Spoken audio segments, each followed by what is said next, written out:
Marcos capítulo 9, versículo 14 nos dice así: cuando llegó a donde estaban los discípulos, vio una gran multitud alrededor de ellos y escribas que disputaban con ellos.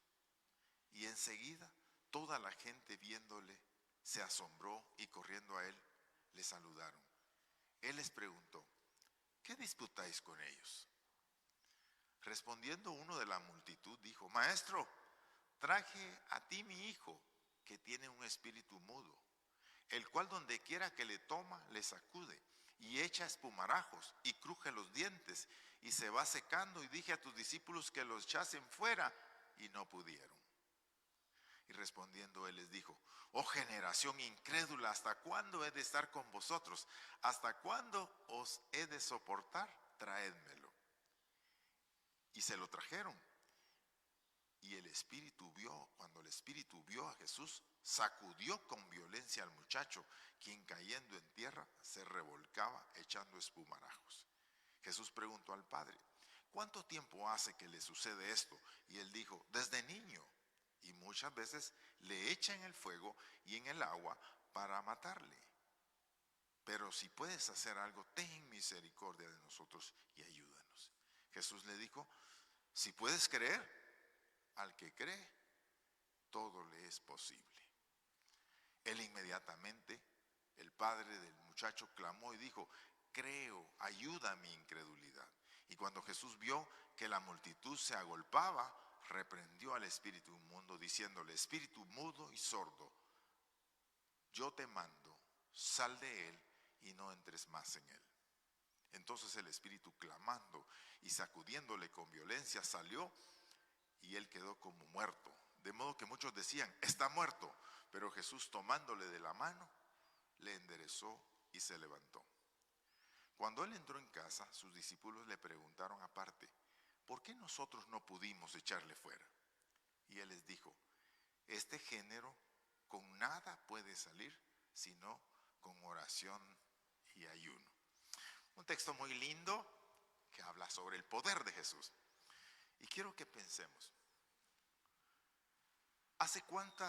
¿cuándo fue la última vez que usted compartió de Jesús con una persona que no asiste a su congregación, no tiene ninguna congregación, ni está yendo a una iglesia? ¿Cuándo fue la última vez que usted le dijo: mire, usted conoce a Jesús, sabe lo que Jesús hizo por su vida? Le pregunto: ¿cuándo fue la última vez? Ayer, dice hermana. Bueno, bendito Dios, mire. Y esta es una pregunta que nos confronta a nosotros. ¿Sabe por qué, hermanos?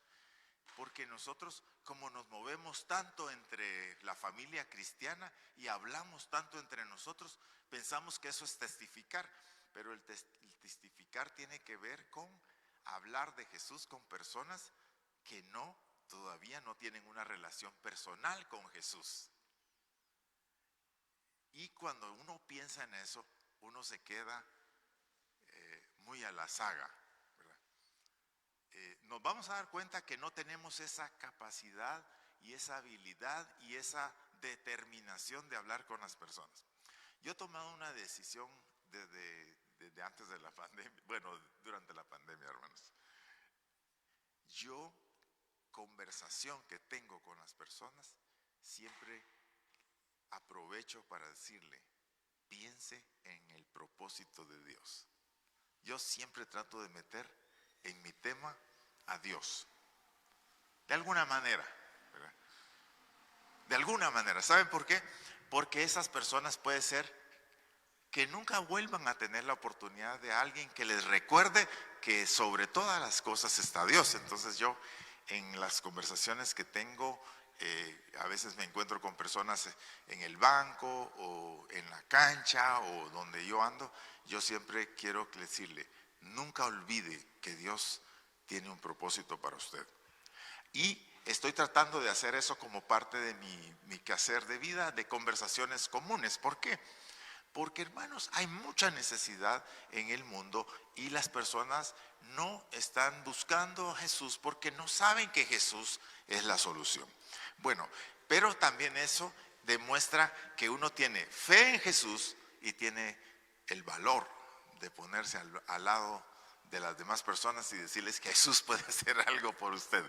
Ahora, este pasaje es interesante y quiero que lo veamos. ¿Por qué? Porque estamos hablando desde la perspectiva de testificar. ¿Por qué debe testificar usted? Porque Jesús es la solución, hermanos. Jesús es Dios descendiendo a la tierra para traernos el cielo a la tierra, para darnos la vida eterna, para ofrecernos el perdón. Él es el transformador de vidas. Nosotros solo somos sus mensajeros. Y no hay mensajeros perfectos. Siempre usted me dice, bueno, pastor, pero yo no sé cómo hablar mucho de Jesús, no sé mucho de la Biblia, pero usted sabe algo de Jesús. Y lo que mejor sabe usted es lo que ha pasado en su vida. Entonces, comparta su fe en esas palabras, en esa experiencia, cómo Dios le está ayudando. Así que cuando yo hablo de Jesús, necesito en primer lugar valor para testificar, pero Él es el que nos impulsa por medio de su Espíritu a tener el valor de hacerlo y el impulso de hacerlo, porque la intención la tenemos, pero el problema es que nosotros no damos el paso para poder hablarle a las personas. Nos da vergüenza, nos da pena, que me van a rechazar, que no, hermano, son una serie de argumentos que todos tenemos en el momento, pero sabe que una palabra clave suya acerca de Jesús puede cambiar la vida de una persona. Por eso es importante animarnos a hacerlo. Y no se aflija cuando eso no resulta como usted esperaba. ¿Recuerda usted quién le habló de Jesús? ¿Quién le trajo a los pies del Señor? ¿Quién fue la persona que Dios utilizó para poder atraerle a pensar en esta verdad nueva de su vida? Bueno, algunos nuestros padres, maestros de escuela dominical, pastores, amigos, en fin, vamos a ver que Dios siempre usó un instrumento para atraernos. Alguien que nos presionó, alguien que nos invitó con frecuencia, alguien que estuvo detrás de nosotros, recordate, ¿verdad? Siempre hubo una persona. Bueno, ¿cuál es el caso aquí? A mí me encanta la actitud de los discípulos. Fíjese que este pasaje se puede leer críticamente. Uno dice, pobre los discípulos, ¿verdad? No sabían ni cómo enfrentar a los demonios o a los espíritus endemoniados, a las personas que tenían un espíritu endemoniado. Pero fíjese usted, me encanta la actitud de los discípulos. ¿Por qué? Mostraron interés en las personas. Hermanos, para evangelizar necesitamos abrirnos, mostrar interés en las personas. No importa quién sea la persona. Fíjese que aquí no nos dice si este padre de familia era de clase alta, si era educado, si era alguien vecino de ellos. Era un hombre, un padre con una necesidad. Y no hay cosa más difícil cuando ver sufrir a un hijo. Cuando estamos frente a nuestras circunstancias de hogar y usted ve a su hijo padecer. Hermanos, esto para un padre, esto es para un padre normal, ¿verdad? Por supuesto. Estamos hablando de padres que aman a sus hijos. Entonces, cuando nuestros hijos se enferman, hermanos, a nosotros eso es preocupante, ya. Entonces, me encanta la actitud de los discípulos que se muestra acá. Muestran interés en este padre que llegó a ellos y les dijo, tengo un problema con mi hijo. Un espíritu mudo y sordo lo tira al suelo y lo bota. Entonces, los discípulos intentaron resolver el problema. Vea usted el valor que se requiere eso. Se requiere valor para decirle, mira, vamos a orar por vos, para que Dios te sane. Esto es valero, son los discípulos. Ahora, pareciera que el desarrollo del texto, ellos se sintieron frustrados y dijeron, y no encontraron la verdadera solución. Pero fíjese que Jesús les ayudó. Este es el tema del evangelismo. El evangelismo no es pensar que tú puedes hacerlo todo o que tú lo sabes todo, sino es atreverte a presentar en Cristo la solución. Cristo es la solución, hermanos.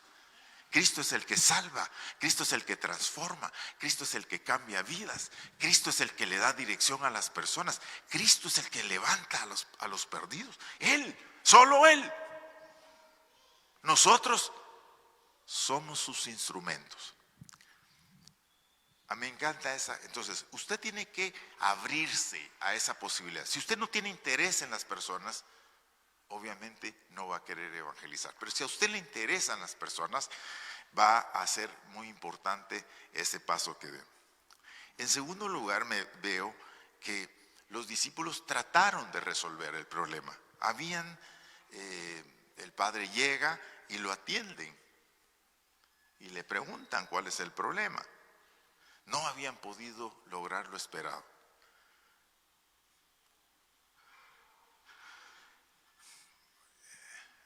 ¿Cuántas veces hemos orado por enfermos y los enfermos no sanan? ¿Cuántas veces usted le ha hablado a una persona y esa persona no ha reaccionado? Pero eso no quiere decir que usted sea un mal mensajero. Es posible que esa tierra necesite arreglarse. Usted vea, dice el Señor, dice 2 Timoteo capítulo 2, dice que hay que tener la paciencia del labrador. ¿Cómo es que el labrador prepara la tierra? Miren, el labrador no tira, si es una tierra nueva, pues la limpia, después le pasa arado, hace los caminos, deja que la maleza y todas las raíces que están ahí se revolvieron, se pudran, y después de un tiempo riega la semilla. Y ahora hasta ponen sistemas de riego por goteo para que le llegue una gotita de agua de cuando en cuando a la planta, a la raíz, y entonces cierra la semilla. No, es que las personas no van a responder a veces de primas a primeras, pero hay unas personas que solo están esperando una palabra. Entonces ellos fueron y ¿qué dijeron? Tengo este problema. Ven, le dijeron, vamos a orar por vos. El Señor nos dio autoridad sobre estos espíritus malos y dijo que oráramos y los sanáramos. Y vienen los discípulos y oran y no pasa nada. Lo que sí pasa es una tremenda frustración y críticas de parte de los que estaban ahí, de la multitud, porque la multitud dijo, bueno, y no que discípulos, pues, y no que con poder, y no que, ya, pues sí, hermanos, vea usted, mire, la gente anda haciendo cualquier cosa allá afuera, pero si lo miren a usted hacer una cosa mala, miren, y esto es que es seguidor de Jesús, dice, y va a la iglesia de los amigos. Entonces, sí, la gente sabe lo que hay que hacer, pero no lo hace. Entonces, cuando los discípulos oraron, dice que los escribas y una gran multitud le criticaron. Y el Padre dijo, fíjese que cuando llega aparece Jesús. Y me encanta entonces el encuentro de Jesús con sus discípulos. Entonces usted pregunta, ¿por qué no esperaron ellos a Jesús? Es que el Señor les dijo, vayan y cuando encuentren un enfermo, oren por el enfermo y el enfermo sanará. Esa era la orden que tenían. Así que ellos habían sido obedientes. Pero ¿qué pasó? No había resultado la cosa. Y cuando aparece Jesús, vaya, mire qué momento salvador el de Jesús, ¿verdad? Aparece Jesús que viene del monte. Si usted lee anteriormente, Él se ha transfigurado delante de sus 3 discípulos. Y los 3 discípulos han oído una palabra del Padre que dice, este es mi Hijo amado, a Él oíd. No oigas a la multitud, no oigas las críticas, no oigas al Padre que está diciendo, no pueden. Oye a Jesús, hay que oír a Jesús. Y entonces viene y Jesús se acerca y seguramente dice que después de saludarlo, que Jesús preguntó, ¿qué pasa? Y ni siquiera les dio tiempo a los discípulos de decir lo que estaba sucediendo, sino que el Padre dijo, maestro, traje a mi hijo que tiene un espíritu malo, el cual donde quiera que lo toma, lo sacude, les echa espumarajos, cruje los dientes y se va secando. Y dije a tus discípulos que lo echaran fuera, pero no pudieron. Buena crítica, ¿verdad? Mira, dice, ya hemos ayunado, le digo yo, ya hemos orado, ya hemos hecho cadenas de oración por esa situación y no hay cambios. ¿Y qué? Bueno, si es confrontativo eso, ¿no, hermanos? Cuando usted ora por las personas y las personas no reaccionan, entonces usted se pregunta, ¿será que yo no estoy orando bien? ¿Será que yo no le estoy pidiendo cabal al Señor? No, no, hermanos, esa no debe ser la pregunta, ¿verdad? Porque muchas veces nos echamos a nosotros la culpa. Los culpables no eran ni los discípulos, ni el niño enfermo, sino como que la solución estaba entremezclada entre el Padre y Dios. Usted dice, porque yo he orado por esta situación, no sé por qué Dios no me responde. No te responde porque esa persona por la que estás orando no responde a Dios. No es que Dios no te responda a ti, Dios ya te escuchó y está en la misma idea que le estamos pidiendo, pero Dios espera que esa persona responda. Pero ¿cómo van a creer de aquel en el que no han oído? Entonces necesitan una persona que les apoye. Cuando vieron a Jesús, vinieron a su encuentro. Testificar requiere, hermanos, valor. Requiere valor. Sí, hermanos, pero valor, el del Espíritu, ¿verdad? El del Espíritu que te dice, ¿qué haces por esa situación? ¿Qué hago con esa situación? Yo le voy a decir que voy a orar en el nombre de Dios. Yo oro. Valor, hermanos, valor. Se requiere valor, pero también se requiere humildad. La humildad del discípulo es tan fundamental. Cuando viene Jesús le dijeron, ¿qué pasó? Y el papá dijo lo que dijo. Y Jesús le preguntó a sus discípulos, ¿es cierto? Sí, es cierto, Jesús. Hemos orado, hemos hecho lo que vos decís y no hay resultado. Humildad, hermanos.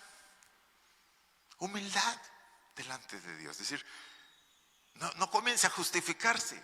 Solo diga, no sé por qué no funciona. Lo hemos hecho en otras ocasiones, pero ahora no nos funciona, Señor. ¿Qué pasa? Somos nosotros.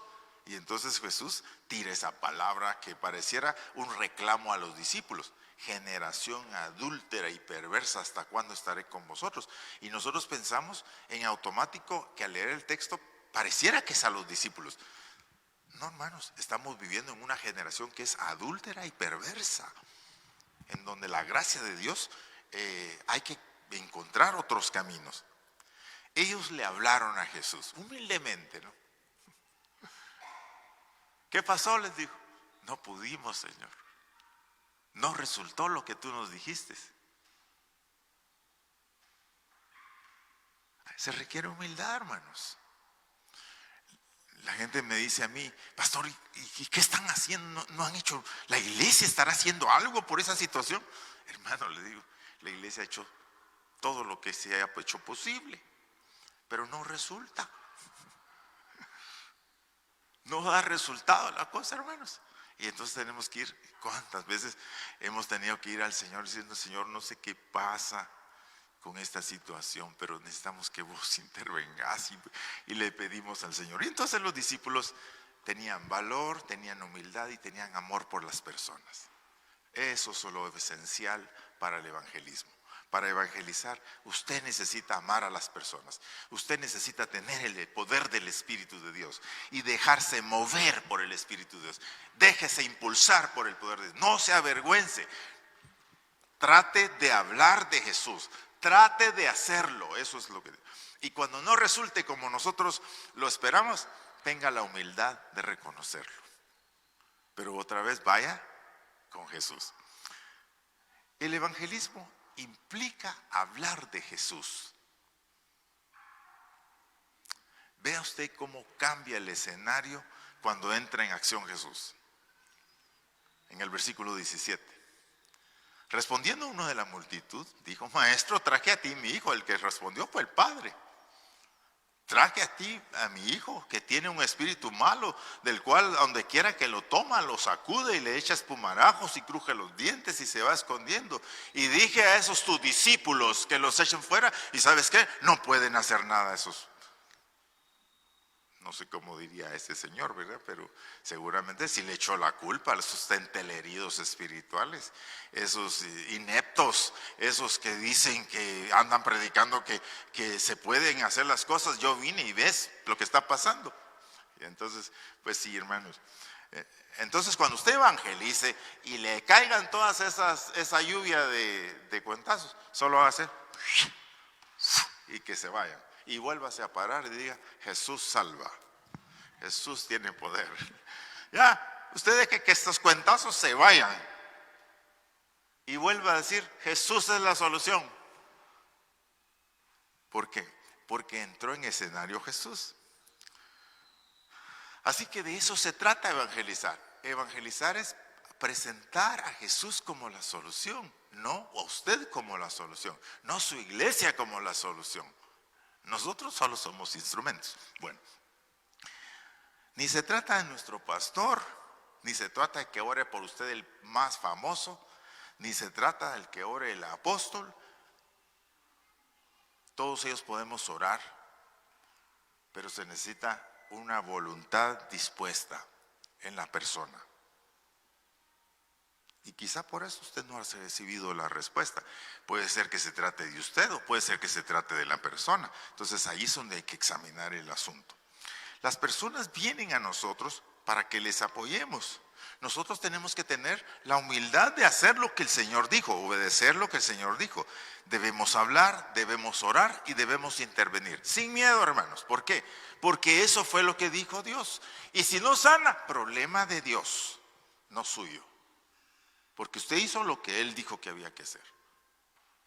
¿Y qué si no responde? Ese es asunto de Dios y la persona. Puede ser que Dios está tratando con esa persona en forma diferente. No se trata de nosotros como pueblo de Dios a veces, pero a veces podemos tener responsabilidad.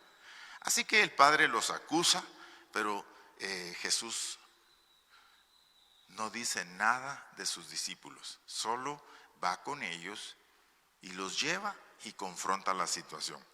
Pareciera que las palabras generación incrédula fueran dirigidas a los discípulos, pero al leer el texto y usted con cuidado se va a dar cuenta que hay una crítica al Padre, quizá también a los discípulos que tenían que aprender cosas nuevas y obviamente tenían que hacerlo los escribas y los que estaban ahí criticando. Cuando evangelizamos, compartimos la fe, hablamos de Jesús. Se trata de llevar las personas a Jesús. ¿Qué hizo entonces? ¿Qué hicieron estos discípulos? Dice, llevaron al muchacho a Jesús. Y fíjese usted que cuando llevaron al muchacho, el espíritu malo hizo exactamente lo mismo. El diablo no respeta ni a Dios.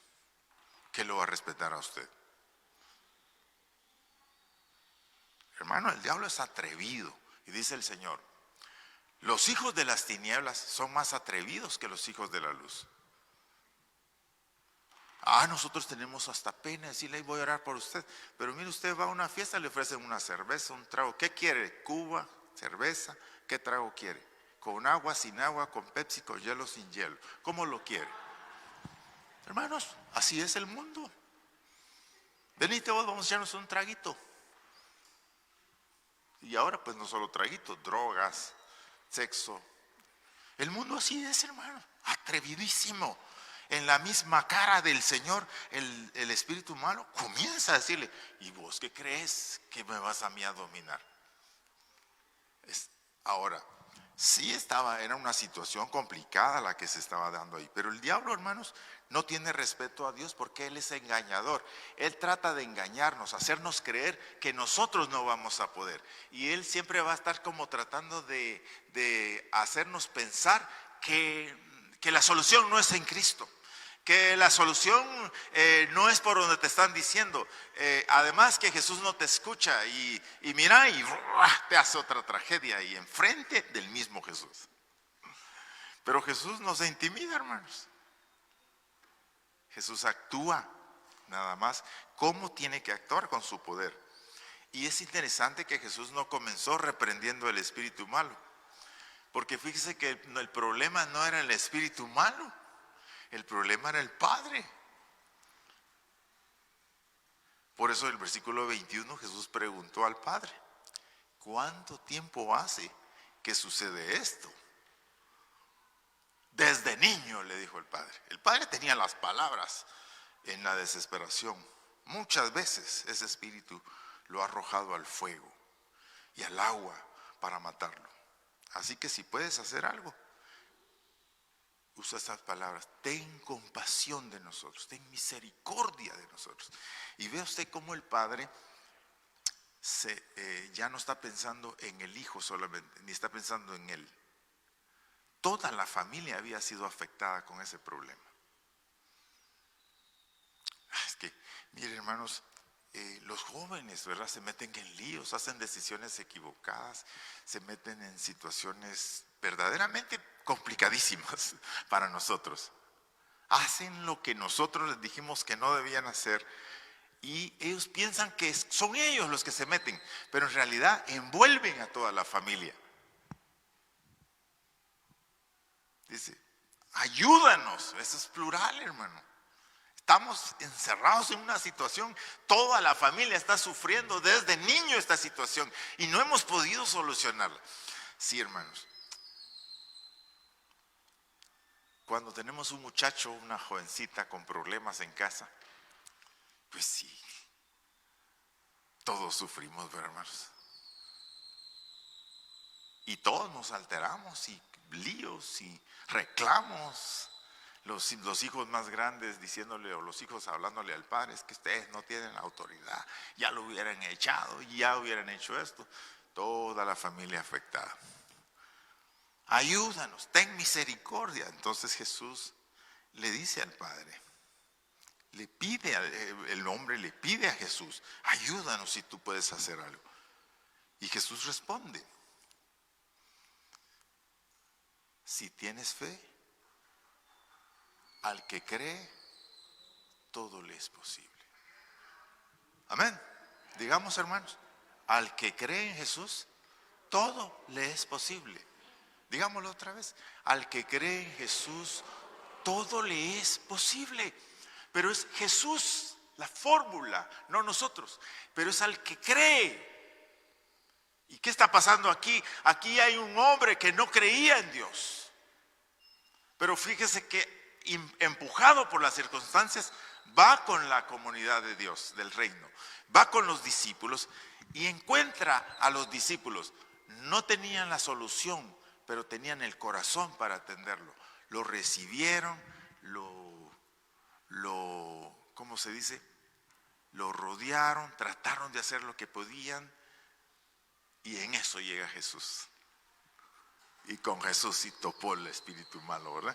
Pero topó la actitud: ten misericordia y ayúdanos. Esa es una actitud, hermanos, de humildad ya. Ese es un reconocimiento de que yo no puedo hacer las cosas, de que esto que está pasando nos está asustando, nos está matando, pero nosotros no tenemos la solución. Y dice: si tú puedes hacer algo, ten misericordia y ayúdanos. Y esta es la actitud esperada de Dios en cualquier persona.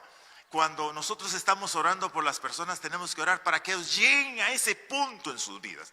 Para que nosotros no solo estemos orando para que los salve el Señor, sino ellos tengan la capacidad de decir: Señor, yo no tengo la fe suficiente. Por eso es que le dice: Señor, ayúdame incredulidad si lo puedes hacer. Porque yo quizás solo tengo un poquitito de confianza. Pero si tú puedes hacer algo, ayúdanos. Y Jesús le dice: al que cree le es posible. Ayúdame, Señor, mi incredulidad. Ese clamor es el que esperamos nosotros. Cuando eso pasa, hermanos, el cielo se abre a favor de la gente y Dios interviene con su poder. Pero hasta ese momento, entonces usted tiene que entender cómo está la situación. El problema que el muchacho había tenido no era el problema del muchacho. Un niño, hermanos, si un niño está poseído por un espíritu malo, no es culpa del niño, es culpa de los padres. Es responsabilidad de los padres. No sabemos ni qué han hecho los padres, no sabemos a dónde han dejado que el niño se introduzca. Y él no tiene capacidad para discernir el bien y el mal. Somos los padres. Entonces este padre tenía responsabilidad, pero él no la quería reconocer. Se lo estaba echando todo al demonio. Y el demonio sí tenía parte, pero él era responsable porque él no había hecho su trabajo.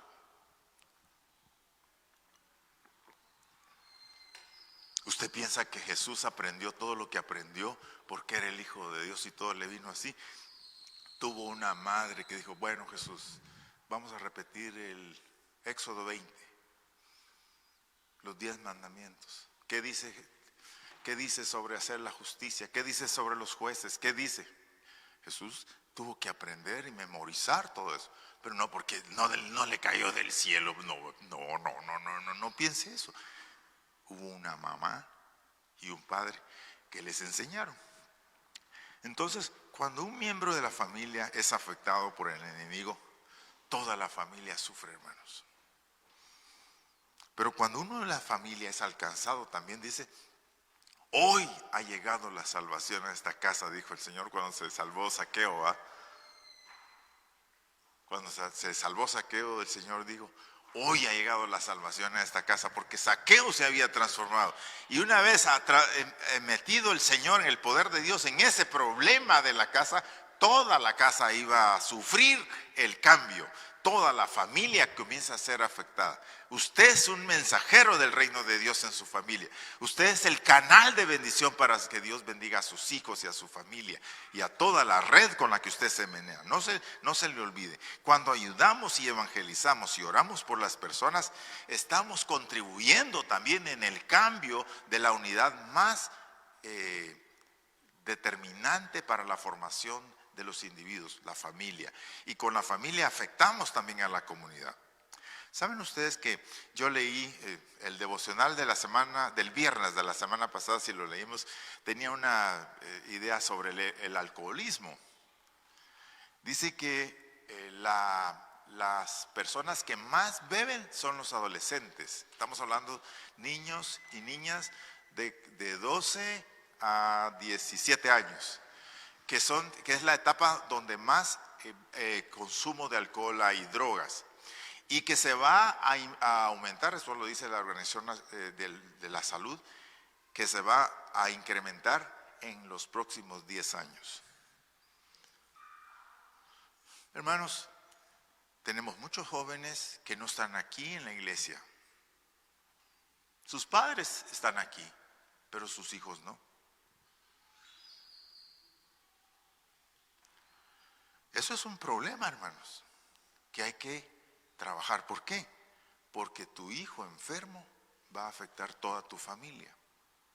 Entonces tienes que trabajar desde niño para que este muchacho camine. Bueno, no estamos criticándoles a ustedes, hermanos, estamos hablándoles de que ustedes son el canal que Dios va a utilizar para salvarles. Jesús es algo más y nos muestra cómo ayudar. Él dice que Él tiene cómo ayudar a la gente. Él es la respuesta, pero en la solución también responsabiliza a las personas. Y lo que pide de las personas es, cree en el Señor Jesucristo y serás salvo. No se trata de mi fe, se trata de lo que Él puede hacer cuando las personas ponen su confianza en Jesús. Sin fe es imposible agradar a Dios, porque es necesario que el que se acerca a Dios crea que le hay y que es galardonador de los que le buscan. Fe es lo que usted necesita para caminar con el Señor. Señor, creo, ayuda a mi incredulidad. Ayúdame a creer porque yo creo que mi fe no es suficiente, Señor.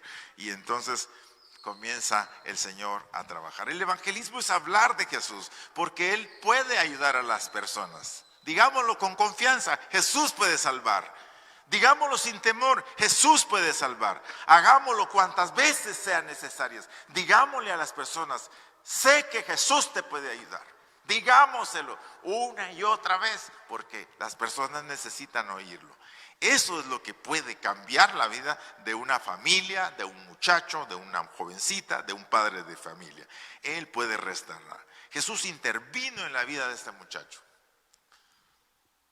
Porque Jesús ama a los jóvenes, como ama a los viejitos, como ama a todas. Pero Jesús fue joven Y saben lo que implica estar perdido en la juventud, en esa etapa de la juventud. Ya, porque el joven no ve más que lo que está delante de sus ojos. Los jóvenes son la generación más bebedora, vuelvo a repetir. Es la generación en donde más mueren por producto de la violencia. Ustedes oigan, bueno, yo oigo el reporte de la Sonora. Le digo a la Blanqui, oigamos las matancingas que hubieron hoy. Y en 15 minutos, que se murió fulano, que Mario, y todos jóvenes. Ya te enteraste de todos los que murieron hoy. Y todos jóvenes. 16, 18, 20, 22 años, 25 años. Los que más participan en las maras, los que más fracasan en la vida, los que están aquí, no están aquí con nosotros, ¿verdad? A los que más aflige Satanás. Pero ellos pueden ser la puerta de entrada de Dios a su familia. Vea cómo esta necesidad en el muchacho hizo que llegara a Dios e interviniera en la familia. Entonces, son instrumentos, hermanos. Dios los ama y Él va a usar todos los medios para restaurarlos. Así que el Señor vino, restauró al padre, salvó al muchacho y les enseñó a sus discípulos. ¿Por qué? Porque cuando los discípulos estuvieron en la conversación íntima, dice Jesús, ¿por qué nosotros no pudimos? Eso quiere decir que ellos habían intentado. ¿Lo ha intentado usted, hermano? Le pregunto, ¿lo ha intentado usted? ¿Y se ha topado con esa barrera? ¿Qué más ha hecho? ¿Por qué no va y le pregunta a Jesús? ¿Por qué nosotros no pudimos? ¿Por qué no has podido hacer ese cambio en las personas?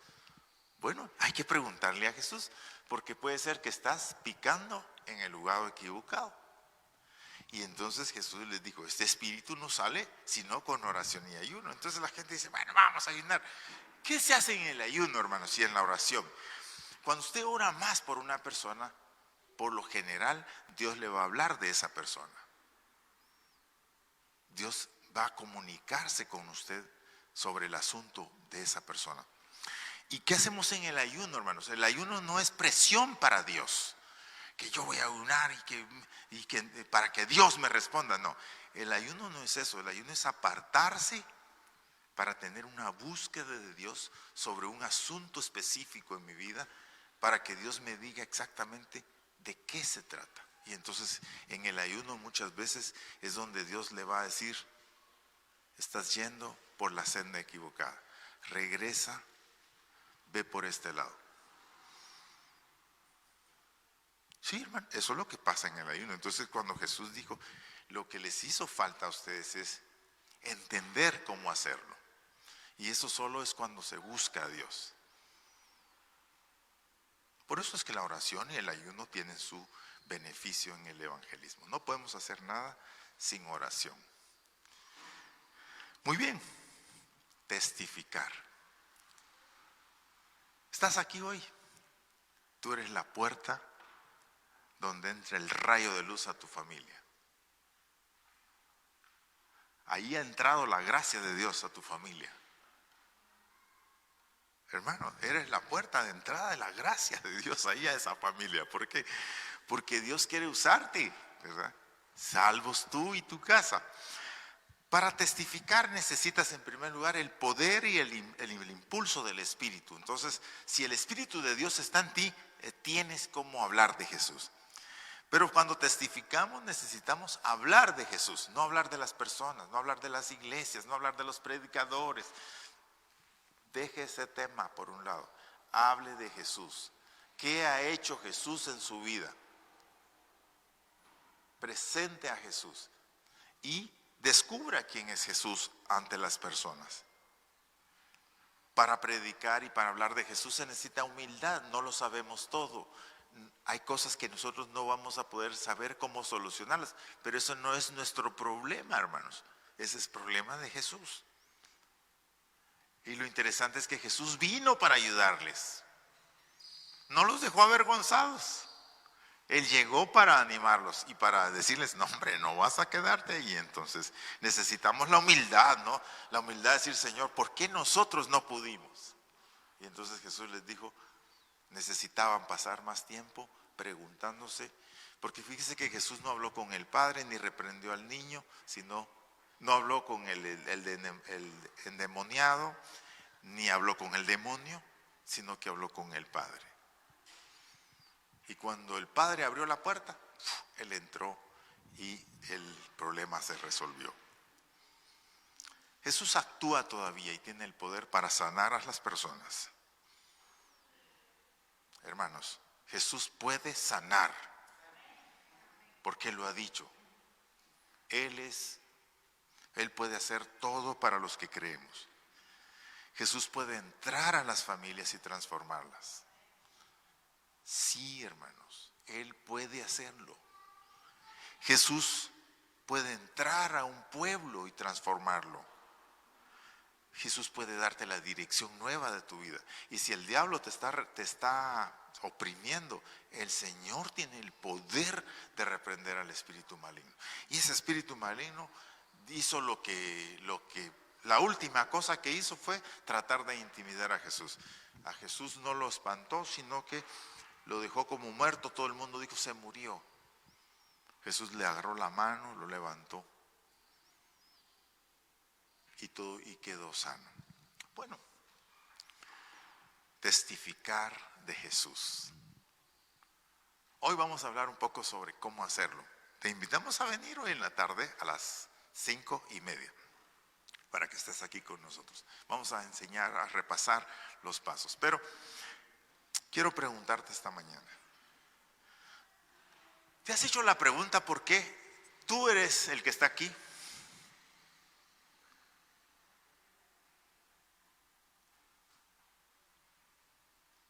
¿Habrá algún propósito en que estés aquí? ¿Para tus hijos, para tu familia, para tu comunidad? Yo te digo, sí. Sí, hay un propósito, hay un destino detrás de todo eso. Tú eres un instrumento de Dios para tu familia. Mírate de esa manera. Comienza a actuar como el instrumento sanador en tu familia. Y comienza a ir contándole a las personas lo que Jesús ha hecho. La primera. La segunda cosa es, ¿te has encontrado con problemas que no has podido resolver? Yo también.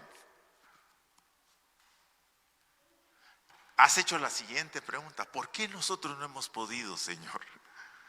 Tal vez esa pregunta que va a tomar tiempo resolverla, pero debes hacer esa pregunta.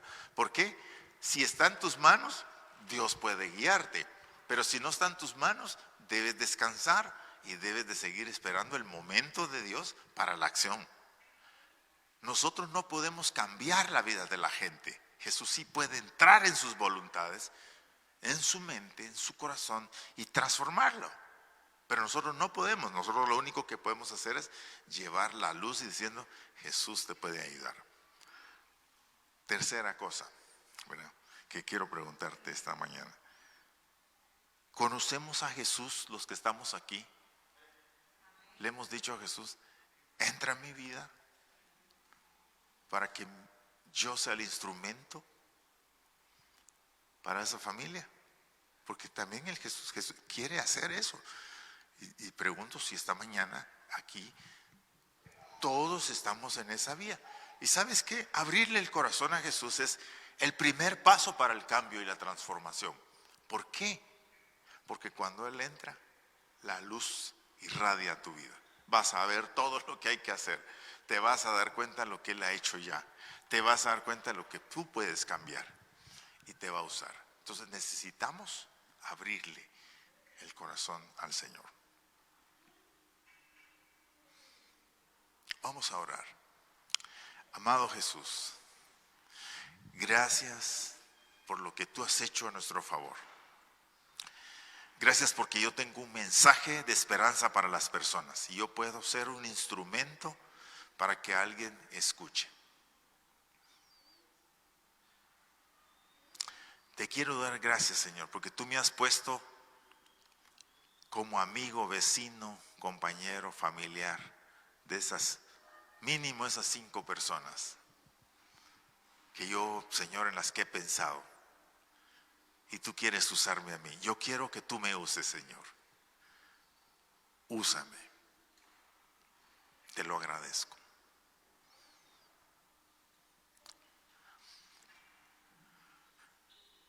Te pregunto esta mañana, ¿hay algo por lo que has orado al Señor y no te ha resuelto el Señor como tú has esperado? ¿Por qué no le dices otra vez al Señor,